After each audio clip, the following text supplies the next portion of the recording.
고난이 빚은 온전함이라고 하는 제목으로 하나님의 말씀 선포하겠습니다.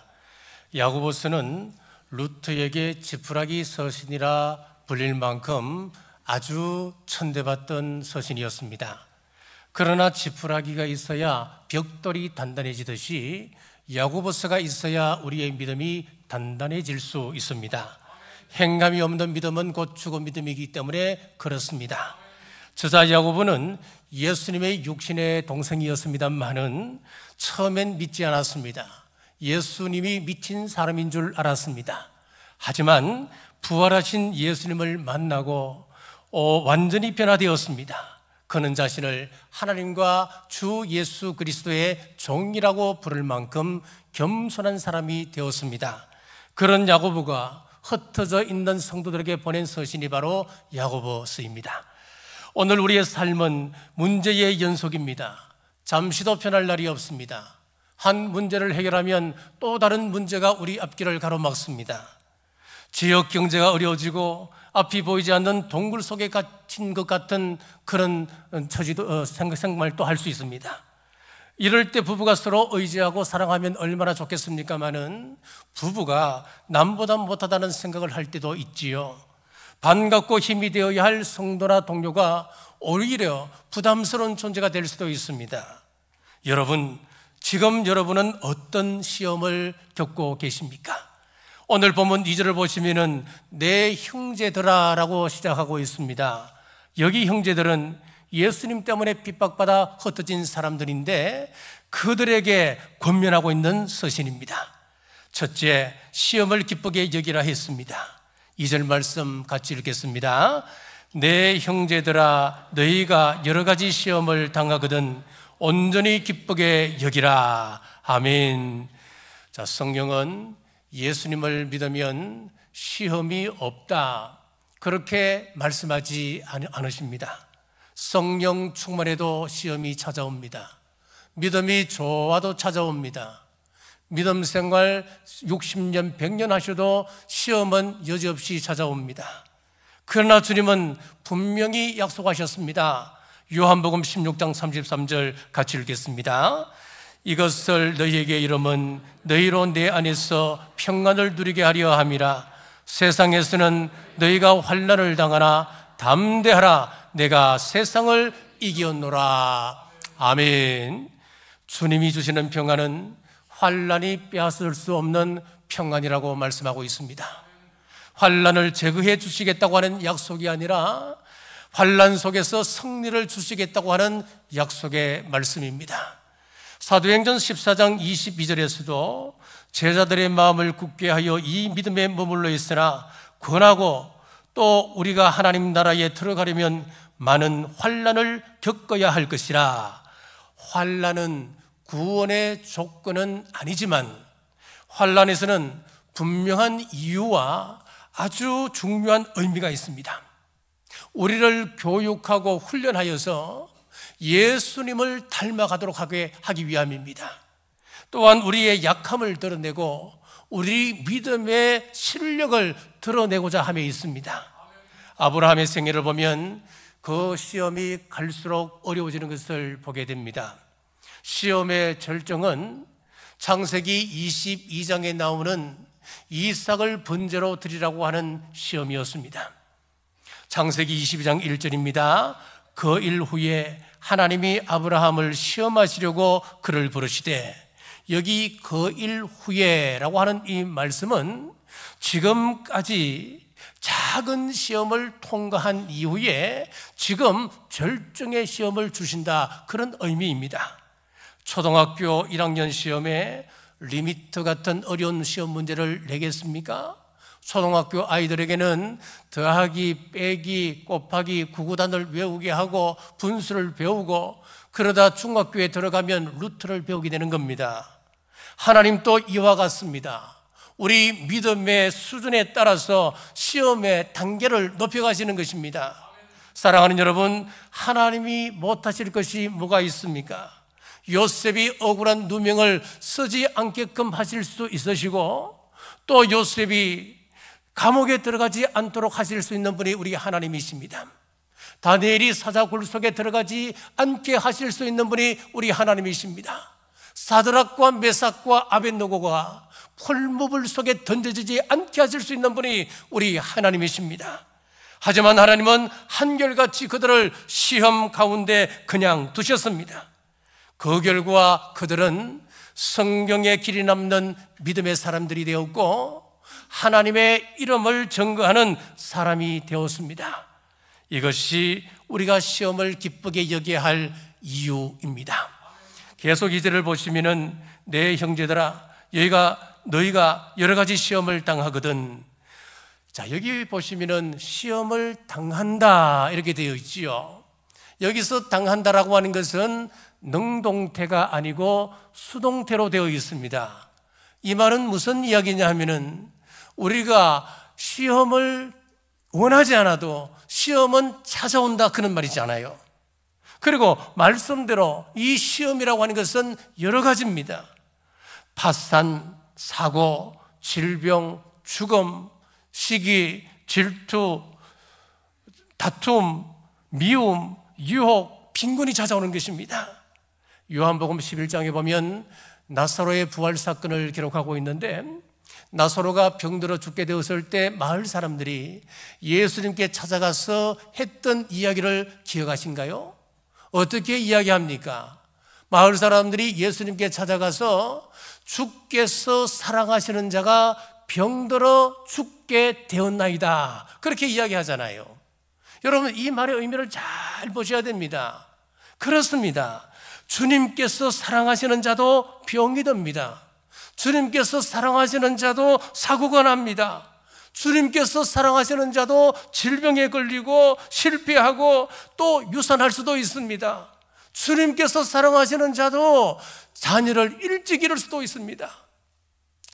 오늘 저 안타까운 소식을 전합니다. 우리 김술란 권사님께서 오늘 오전에 하나님의 부르심을 받으셨습니다. 우리 김술란 권사님이 한 3주 정도 우리 교회를 못 나오셨어요. 그래서 신방을 갔습니다. 가서 이제 기도하고 권사님을 만나고 위로하고 왔는데 뭐 뼈가 부러지고 그러지는 않았지만은 그동이 참 불편했습니다. 그래서 이제 기도하고 돌아오려고 하는데 남편 되시는 우리 박재권 성도님께서 그러시는 거예요. 목사님, 우리 김 권사가 정말 하나님의 성전을 삼하고 예배를 삼하기에 제가 옆에서 그냥 둘 수가 없습니다. 다음 주부터 내가 휠체어를 구해서 우리 김 권사를 태워서 거기 예배 현장에 제가 밀고 가겠습니다. 꼭 출석하겠습니다. 그렇게 약속을 했어요. 그런데 오늘 휠체어를 다 구해놓고 오늘 권사님을 모시고 교회에 나오기로 하셨는데 오늘 아침에 하나님의 부르심을 받으신 거예요. 하나님께서 사랑하시는 자도 우리 뜻과 상관없이 이렇게 돌아가실 수도 있는 거예요. 그럼 이 시험은 어디서 오는 것일까요? 하나님께서 주시는 시험도 있고 마귀가 주는 시험도 있습니다. 마귀가 주는 시험은 크게 세 가지로 요약할 수 있습니다. 첫째는 돈입니다. 이 돈이라고 하는 것은 우리가 통제하기 참 어렵습니다. 벌면 벌수록 갈증나는 것이 돈입니다. 끊임없는 욕심을 만들어냅니다. 그리고 또 한 가지, 오늘 시대는 평범한 가정에도 애인 만들기 문화가 스며들고 있다고 합니다. 이런 시대에 아내가 신앙인이고 남편이 신앙인이라고 하는 것은 얼마나 큰 축복인지 모릅니다. 하지만 성도에게도 이성의 문제는 순식간에 잘못될 수 있기 때문에 우리는 늘 주의하셔야 합니다. 그리고 명예욕의 시험도 큽니다. 고린도 교회는 여러분들이 아시는 바와 같이 참 문제가 많은 교회였습니다. 이 세 가지 문제가 다 나타나는 교회가 고린도 교회였습니다. 돈의 문제는 고린도전서 6장에 등장하고 있고 이성의 문제는 5장에서 7장에 이르기까지 3장에 걸쳐서 이성의 문제를 다루고 있습니다. 그리고 나머지 대부분은 명예욕에 관한 말씀을 기록하고 있습니다. 무슨 이야기겠습니까? 그만큼 이 명예욕이라고 하는 것은 우리 신앙인들에게도 쉽게 떨칠 수 없는 유혹이라고 하는 것을 말씀하고 있는 겁니다. 명예욕과 또 이 이성과 이 돈의 문제, 또 자존심의 문제, 우리가 넘어지기 쉬운 문제입니다. 이 문제는 우리가 기도할 수밖에 없습니다. 기도 이외에는 이길 방법이 없습니다. 우리 남은교회 성도님들은 기도로 이 세 문제를 꼭 해결하시기를 주님의 이름으로 축복합니다. 그런가 하면 하나님께서 주시는 고난도 있습니다. 요셉이 형들에게 미움받고 노예로 팔려갔던 것은 하나님의 크신 뜻이 있었기 때문에 주신 고난이었습니다. 장차 이스라엘 백성들을 구원하시고자 하는 하나님의 큰 뜻이 계셨습니다. 창세기 45장 5절 같이 읽겠습니다. 당신들이 나를 이곳에 팔았다고 해서 근심하지 마소서, 한탄하지 마소서. 하나님이 생명을 구원하시려고 나를 당신들보다 먼저 보내셨나이다. 아멘. 하나님의 뜻을 이루고자 하는 고난이었습니다. 이것은 결코 헛되지 않았습니다. 또 때로는 아무리 생각해도 이해할 수 없는 애매한 고난이 찾아오기도 합니다. 하나님께서 주시는 고난이라고 한다면 우리가 하나님의 은혜를 기대하고 참고 기다리면 되잖아요. 또 내가 잘못해서 오는 고난이라고 한다면 하나님 앞에 겸손히 무릎 꿇고 자복하고 통회하며 하나님의 긍휼을 기다리면 되잖아요. 그런데 때마다 일마다 부딪히고 깨어지는 그런 상황을 우리는 접합니다. 이유를 알 수가 없습니다. 이사야 55장 8절에서 9절 같이 읽겠습니다. 이는 내 생각이 너희의 생각과 다르며 내 집은 너희의 길과 다름이 여호와의 말씀이니라. 이는 하늘 땅보다 높음 같이 내 길은 너희의 길보다 높으며 내 생각은 너희의 생각보다 높음이니라. 아멘. 우리의 무리로 이해할 수 없지만은 우리 하나님은 언제나 더 높은 뜻을 가지고 있습니다. 그러므로 이런 시험 앞에서 우리는 어떻게 해야 합니까? 2절에 보니까 기쁘게 여기라 라고 하셨습니다. 여기서 여기라 라고 하는 것은 평가하다, 계산하다 라고 하는 뜻을 가지고 있습니다. 성경은 시험을 만나면 기뻐하라 그렇게 말씀하지 않으시고 기쁘게 여겨라 그렇게 말씀하고 있습니다. 왜일까요? 기뻐하다는 감정입니다. 기쁘게 여기다고 하는 것은 의지적 선택이며 믿음의 결단을 이야기합니다. 시험을 바라보는 관점을 바꾸라 그런 말씀입니다. 만일 야고보가 시험을 만났으면 박수치고 기뻐하라 그렇게 권면했다면 이것은 비합리적인 요구가 될 것입니다. 우리 손톱에 가시 하나만 박혀도 우리는 아픔을 느끼잖아요. 고통을 느끼는 겁니다. 내가 돈을 떼었습니다. 우리 속에 원망하는 마음, 억울해지는 것은 사람의 자연스러운 감정입니다. 그러나 믿음은 감정이 따라오지 않아도 먼저 생각을 바꾸어서 새로운 관점에서 시험을 바라보라고 하는 것입니다. 이것이 바로 기쁘게 여기라라고 하는 그런 의미입니다. 시험은 우리를 넘어뜨리기 위해서 오는 것이 아니라 우리 안에서 예수님을 더 선명하게 드러내기 위해서 옵니다. 그러므로 시험 앞에서 두려워하지 말고 믿음으로 바라보며 믿음의 결단으로 기쁘게 여기는 믿음의 사람들 되시기를 주의 이름으로 축복합니다. 둘째, 인내의 열매를 확신하라 했습니다. 3절 말씀 같이 읽겠습니다. 이는 너희 믿음의 시련이 인내를 만들어내는 줄 너희가 알미라. 아멘. 자, 시험 자체가 기쁜 것은 아니지만은 믿음의 시련이 인내의 열매라고 하는 것을 만들어낼 것을 알기 때문에 우리는 기뻐합니다. 시련은 헬라어로 도키마시아라고 하는 단어를 쓰는데 이 단어는 불순물을 제거하고 정금을 만드는 과정에서 사용하는 단어입니다. 금이 뜨거운 불 속에 들어가면 섞여 있던 불순물이 떠오르게 됩니다. 장인은 그것을 걷어내면 금은 더욱 순결해집니다. 시련도 마찬가지입니다. 하나님께서 우리를 태우기 위하여 시련을 주시는 것이 아닙니다. 우리 안에 있는 태만과 두려움과 불신과 원망이라고 하는 불순물을 드러내기 위함입니다. 그 과정을 통해서 믿음의 순도가 높아지고 인내라고 하는 성품이 자랍니다. 그래서 이 시련은 인내를 만든다고 말씀하는 것입니다. 자, 그리고 인내는 헬라어로 휘포모네라고 하는 단어를 씁니다. 자, 이것은 휘포, 아래로라고 하는 뜻과 메노, 머물다, 지속하다라고 하는 이 두 단어의 합성어입니다. 그러므로 휘포모네라고 하는 이 단어의 뜻은 어떤 뜻이냐 하면은 아래에서 버티다, 눌림에서 견디다. 그것이 바로 인내입니다, 여러분. 넷플릭스의 피지컬 아시아가 이 몽골에서 굉장한 인기를 끌었답니다. 한번 준비된 동영상을 한번 보시죠. 돌장승 버티기. Bayağı bir süre bunu tutabilirim. Bak yakın kilo içecek. 7 dakika hiç ona kadar hapis. Yemin ederim zar zor nefes alıyorlar. Korkuyor götürsün bana tiftifti. Ya sen bırak. Uğrayayım beni.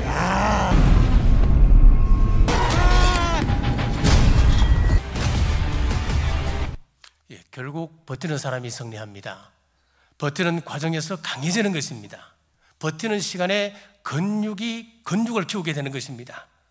영화 300이라고 하는 영화가 있습니다. 그 영화에 보면은 스파르타 왕이 300명으로 테르모필레 협곡에서 페르시아의 100만 대군과 전쟁하는 그런 전쟁씬이 나오는데 잘 한번 보십시오. 여기 보시면은 스파르타식 교육이 빚어낸 결과입니다. 한번 더 보시죠. 네. 고대 그리스에서 가장 강하다고 평가받는 국가인 스파르타는 살벌한 관습과 훈련이 많았습니다. 7세인 어린 시절부터 성인 남자 군인이 되기까지의 과정을 아고게라고 하는데, 이 아고게 과정을 하기도 전에 약하거나 병약하다는 평가를 받는 아기는 산에 버려지는 관습이 있었습니다. 이 잔혹한 관습은 오직 강한 아이들만이 살아남게 되었고, 7세가 되면 부모의 손을 떠나 국립훈련기관에 입학해 달리기, 레슬링, 창과 검을 다루는 기술을 연마하게 됩니다. 동기들과 자주 싸움을 하며 훈련할 것을 강요받았고, 청소년기가 되면 스파르타의 밀집대형인 팔랑크스를 사용하기 위해 서로 공동체 생활을 하며 극한의 환경에서 협력하는 법을 배우죠. 이 과정을 통해 만들어진 스파르타 정예병은 훗날 테르모필레 계곡에서 페르시아군을 상대로 엄청난 선전을 하게 됩니다. 여러분, 그렇습니다. 자, 이런 과정이 있었기 때문에 천하무적이 될 수 있었습니다. 성도의 신앙도 같습니다. 시험이라고 하는 학교를 통해서 우리의 믿음은 단단해질 수 있는 것입니다. 다윗을 보십시오. 골리앗을 죽이고 민족을 구원했습니다마는 사울 왕의 질투로 그는 쫓기는 삶을 10년 넘게 광야에서 지내게 되었습니다. 그는 죽음이 늘 따라다녔습니다. 자, 시편 23편 같이 읽겠습니다. 여호와는 나의 목자시니 내가 부족함이 없으리로다. 그가 나를 푸른 초장으로 누이시고 쉴만한 물가로 인도하시는도다. 내가 사망의 엄침한 골짜기로 다닐지라도 해를 두려워하지 않을 것은 주께서 나와 함께 하심이로다. 아멘. 이 고백은 고난이라고 하는 학교를 통과하고 하나님의 도움의 손길을 맛본 사람만이 고백할 수 있는 그런 말씀 아니겠습니까? 요셉을 보십시오. 10대 요셉은 참 미숙했습니다. 형들의 마음도 헤아리지 못하고 고자질하는 EQ 제로의 소년이었습니다. 그런 요셉을 하나님께서 도키마시아 시련을 줍니다. 형들에게 미움을 당하고 노예로 팔려가고 감옥에서 그 시련의 긴 시간을 보내게 되었습니다. 자, 이런 과정을 겪고 난 이후에 휘포몬에 그는 인내를 배우게 되었습니다. 창세기 50장 20절입니다. 같이 읽겠습니다. 당신들은 나를 헤아려 하였으나 하나님은 그것을 선으로 바꾸사 오늘과 같이 많은 백성의 생명을 구원하게 하시려 하셨나니. 아멘. 그가 이런 위대한 고백을 할 수 있었던 것은 시련을 통한 인내의 열매를 맺었기 때문에 이런 고백을 하는 것이었습니다. 인내는 하루아침에 만들어지지 않습니다. 반복되는 작은 시험을 통하여서 믿음의 근육이 붙게 되고 우리 영적인 내성이 생기고 하나님을 신뢰하는 뿌리가 깊어지게 되는 것입니다. 그래서 성도에게 고난은 변장된 축복이다, 그런 말을 하는 것입니다. 사랑하는 여러분, 지금 내가 겪는 고난은 결코 헛되지 않습니다. 여러분이 지금 어떤 어려움 가운데 있습니까? 어떤 시련 가운데, 시험 가운데 처해 있습니까? 여러분, 견디십시오. 이기십시오. 우리 이 시련을 견디면 반드시 인내의 열매를 선물로 주십니다. 로마서 5장 3절에서 4절 같이 읽겠습니다. 우리가 환난 중에도 즐거워하나니 이는 환난은 인내를, 인내는 연단을, 연단은 소망을 이루는 줄 알미로다. 아멘. 인내의 끝에는 반드시 하나님의 소망이 기다리고 있답니다. 그러므로 현재의 문제와 고난에 매몰되지 마십시오. 히브리서 12장 2절의 말씀 같이 읽겠습니다. 믿음의 주요 또 온전케 하시는 이인 예수를 바라보자. 저는 그 앞에 있는 즐거움을 위하여 십자가를 참으사 부끄러움을 개의치 아니하시더니 하나님 보좌 우편에 앉으셨느니라. 아멘. 우리 예수님께서 장차 주어질 영광을 바라보고 십자가의 그 고통을 참으셨습니다. 인내하셨습니다. 우리도 마찬가지입니다. 주님의 손길을 바라보며 전적으로 신뢰하는 우리 여러분 되시기를 주님의 이름으로 축복합니다. 셋째, 인내를 온전히 이루라 했습니다. 4절 말씀 같이 읽습니다. 인내를 온전히 이루라. 이는 너희로 온전하고 구비하여 조금도 부족함이 없게 하려 함이라. 아멘. 자, 인내는 시간이 필요합니다. 턱걸이를 할 때 올라가자 1초 만에 뛰어내려온다면 근육이 생기지 않습니다. 충분히 버틴 시간이 있어야 근육이 단단해지듯이 하나님께서 허락하신 견딤의 시간을 우리가 통과해야 인내도 완성이 됩니다. 니코스 카잔차키스의 그리스의 조르바라고 하는 그 이야기에 나오는 내용입니다. 한 사람이 길을 가다가 나뭇가지에 붙어있는 번데기에서 나비가 나오는 모습을 우연히 발견하게 되었습니다. 이야, 이제 나비가 나와서 나르는 모습을 직접 내 눈으로 볼 수 있겠구나. 그리고 기대하는 마음으로 지켜보는데 너무 천천히 나오는 거예요. 이 애가 그냥 꼼지락 하더니만 나올 생각을 안 하는 겁니다. 그래서 빨리 나올 수 있게 조그리고 앉아서 그런 따뜻한 입김을 불어주었습니다. 그러니까 겉껍질은 금세 벌어졌지만은 날개는 격렬을 일으키다 결국 그 나비는 죽고 말았습니다. 작가는 이렇게 말합니다. 인간은 서두르지만 신은 그렇지 않다. 나는 그날 이후 영원한 법칙을 어기지 않으리라 다짐했다. 나비가 껍질을 찢는 과정은 날개의 근육을 만드는 시간입니다. 그런 과정이 없다면 결국 날아다닐 수 있는 날개를 얻지 못하고 그 나비는 죽고 마는 것입니다. 우리의 삶도 같습니다. 하나님께서 허락하신 인내의 시간을 통과해야 성경이 말하는 온전함을 이룰 수가 있습니다. 요셉은 억울한 시기, 그리고 모세는 광야의 40년, 아브라함은 기다림의 25년이 있었습니다. 인내를 온전히 이루라고 하는 것은 그냥 참고 견디라고 하는 것이 아니었습니다. 여기서 온전함이라고 하는 것은 우리 하나님께서 기대하는 수준까지 나아가라라고 하는 의미가 있습니다. 시험을 이기고 이 과정을 통과하면 반드시 사명이 주어집니다. 큰 고난을 겪었던 사람은 현재 고난 당하는 사람을 위로하는 사명이 주어졌습니다. 큰 질병 가운데 어려움을 겪었던 사람은 지금 질병으로 고통 가운데 있는 그 사람을 위하여 기도하라고 하는 사명이 있습니다. 깊은 상처에서 회복된 사람은 상처 입은 자를 살리라고 하는 하나님의 사명이 주어졌습니다. 말로 다 할 수 없는 모멸과 수치를 당하셨습니까? 믿음으로 극복하면 하나님께서 그를 반드시 높이실 것을 믿으시기를 바랍니다. 한국 교회와 이 나라를 보십시오. 전쟁으로 폐허가 된 나라였습니다. 수백만이 죽었습니다. 그 고통 속에서 한국교회는 하나님만 의지하고 들에서 산에서 눈물 뿌리며 그들은 기도했습니다. 그 결과 하나님께서는 한국을 세우셨습니다. 세계가 놀랄 만한 경제 10대 강국으로 우뚝 세워주셨고, 한국교회가 그 인구 비율로 세계 선교사 파송 1위 국가가 되었습니다. 한때는 세계의 도움을 받던 수혜국에서 1992년도부터는 오히려 도움을 주는 나라가 되었습니다. 전무후무한 역사를 우리 대한민국을 통해 만들어 주셨습니다. 이 모든 것이 고난 후에 주어지는 하나님의 은혜였습니다.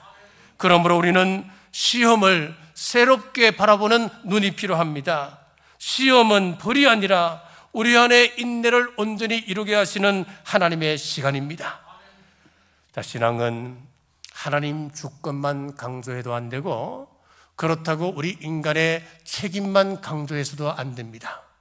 온전한 신앙이 되려고 한다면 이 두 가지가 함께 가야 그 신앙은 바로 씁니다.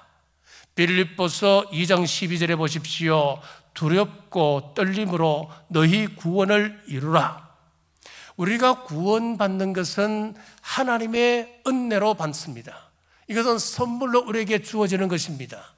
우리에게는 아무 공로 없습니다. 여러분들이 선한 삶을 살고, 여러분들이 하나님을 향해서 내가 열심히 기도하고 하나님을 예배하는 사람으로 내가 나아가고 싶어서 열심히 했습니다. 그렇다고 구원이 주어질까요? 아닙니다, 여러분. 의라고 하는 것은 하나님께서 그냥 선물로 주셨습니다. 이것을 칭의라고 말합니다. 자, 그러면은 하나님에 의해서 부름받은 저와 여러분들이 어떤 삶을 살아야 할까요? 구원받았으니까 아무렇게나 살도 된다, 그것이 성경적으로 맞습니까? 신앙생활 맞습니까? 아닙니다, 여러분. 우리가 내 마음대로 산다면 구원파와 다를 것이 뭐가 있습니까? 오늘 이 말씀처럼 두렵고 떨림으로 너희 구원을 이루라. 이는 구원받은 자답게 살아가라고 하는 삶을 이야기합니다. 우리의 성화의 삶을 말하는 것이죠. 자, 추운 겨울날 교단 선교부에서 선교사 면접을 보는데 새벽 3시에 오라는 겁니다. 그래서 한 선교사 후보가 새벽 3시에 정확하게 맞추어서 그 면접 장소로 가보니까 아무도 나와 있는 사람이 없습니다. 자, 다 8시가 되어서야 한 사람이 나오는 겁니다. 그럼 상식적으로 참 미안하다고, 참 오래 기다렸죠, 참 미안합니다, 그런 말은 해야 되잖아요. 그런데 단 한마디도 없습니다. 너무 무례하게 생각되어졌습니다. 그리고 대뜸하는 이야기가, 자, 면접 봅시다. 첫 번째 질문입니다. 뜻밖의 질문을 했습니다. 서쿨, 학교란 뜻이죠. 서쿨의 철자를 말해보세요. 이 서쿨, 이거는 초등학교 학생들에게나 질문하는 그런 수준의 문제 아니겠습니까? 기분은 나빴지만은 표내지 않고 성실하게 답했습니다. 두 번째 문제는 더 과간이었습니다. 2의 배수는 얼마지요? 4입니다. 얼마나 자존심이 상하겠습니까? 그러나 그는 성실하게 대답했습니다. 그러니까 면접관이 당신은 합격이요 그랬습니다. 그 다음날 면접관이 추천서를 쓰게 되었습니다. 이렇게 추천했습니다. 첫째, 극기 시험 새벽 3시에 그 혹한을 견뎌내었다. 둘째, 신뢰와 약속의 시험 정확한 시간에 나왔었다. 셋째, 인내의 시험 5시간 동안 변함없이 기다렸다. 넷째, 겸손의 시험 유치한 질문에도 불평하지 않았다. 사랑하는 여러분, 우리에게도 극기의 시험과 신뢰의 시험과 인내의 시험과 그리고 우리가 겸손의 시험이 늘 우리 앞에 놓여 있습니다. 시험은 우리를 무너뜨리기 위한 것이 아니라 하나님의 인내를 온전히 이루시기 위한 시간이었습니다. 이 시간을 믿음으로 통과할 때 온전하고 구비하여 조금도 부족함이 없는 하나님의 사람으로 서시기를 주님의 이름으로 축복합니다. 2025년 다니엘 기도회를 은혜 가운데 잘 마쳤습니다. 저는 19분의 간증을 들으면서 공동점을 발견했습니다. 고난 없이 순탄하게 그 자리에 선 사람은 단 한 사람도 없었습니다. 더 놀라운 사실은 그 고난이 그들을 무너뜨린 것이 아니었고 하나님 앞으로 더 깊이 이끈 은혜의 통로였습니다. 그들의 눈물은 절망의 눈물이 아니었습니다. 하나님께서 버리지 아니하신다고 하는 소망의 눈물이었습니다. 어떤 분은 말할 수 없는 상실 속에서, 어떤 사람은 끝이 보이지 않는 병상에서, 또 어떤 분은 삶이 흔들리는 자리에서 하나님 앞에 매달릴 때에 하나님께서 그 손을 붙들어 간정의 자리까지 서는 단단한 믿음을 주셨습니다. 사랑하는 여러분, 믿음이 주는 의미를 새롭게 해석하십시오. 시험이 주는 의미를 새롭게 해석하십시오. 인내를 끝까지 이루십시오. 고난을 통해 온전하게 또 구비된 존재가 되십시오. 시험 속에서 우리 하나님께서 주시는 사명을 붙드십시오. 히브리서 110편 17절 같이 읽겠습니다. 고난당한 것이 내게 유익이라 이로 인해 주의 율례를 배우게 되었나이다. 베드로전서 4장 12절에서 13절 같이 읽습니다. 사랑하는 자들아, 너희를 시험하려고 오는 불시험을 이상한 일 당하는 것 같이 이상하게 여기지 말고 오직 그리스도의 고난에 참여하는 것으로 즐거워하라. 아멘. 자, C.S. 루이스는 다음과 같은 말을 했습니다. 사람에 따라서 무서운 일이 일어나기 전에는 하나님께 귀를 기울이지 않는 습성이 남아있다. 그러므로 고통이라는 것은 마치 청각장애인들에게 알아듣도록 하는 하나님의 확성기다. 그렇습니다. 고난은 하나님께서 깨닫게 하시기 위하여 우리에게 주는 확성기와 같습니다. 우리가 불 가운데 물 가운데 지날지라도 내가 너와 함께 하겠다라고 하는 그 약속의 말씀을 붙들고 시험을 담대히 대하고 이겨내시는 여러분 되시길 주님의 이름으로 축복합니다. 기도하겠습니다. 사랑과 은혜가 풍성하신 하나님 아버지, 오늘 저희에게 찾아오는 시험과 고난 앞에서 주님을 의지하게 하시니 감사합니다. 시험을 단순한 고난으로만 보지 않고 하나님께서 주신 인내와 연단의 시간임을 깨닫게 하옵소서. 믿음의 시련을 통해 저희 믿음이 강해지고 성품이 온전하게 빚어지며 고난 가운데서도 하나님을 신뢰하며 포기하지 않고 끝까지 버티는 믿음을 허락하옵소서. 시험 속에서 하나님의 뜻과 사명을 발견하게 하시고 주님께 영광 돌리는 삶 살게 하옵소서.